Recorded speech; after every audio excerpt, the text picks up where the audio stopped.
I am the tofu golem. Please enjoy the video. You begin by identifying interactive elements that need keyboard focus. First, ensure native controls already receive focus, then add tabindex equals 0 to divs or custom widgets to make them keyboard tabbable. Once done, create a visible focus style using outline or box shadow. Keep it at least 2 pixels or high contrast. Make sure to avoid removing outlines without providing an accessible replacement. Finally, test focus order with Tab and Shift plus Tab so you know where users land. Now you implement nuanced behaviors.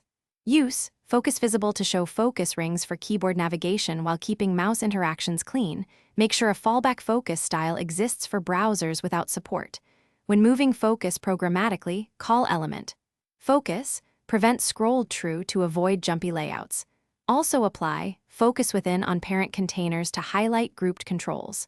Once applied, test with screen readers and keyboard only to confirm the visual cue aligns with actual focus. To finish, wire up complex flows like dialogues and menus.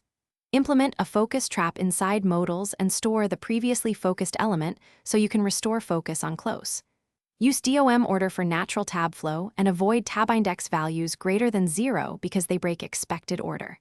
If focus appears to vanish, inspect CSS for display, none, visibility, hidden, or pointer events. None, and verify no element steals focus via script. If problems persist, add temporary high contrast. Thanks for watching. Consider subscribing if we helped you today.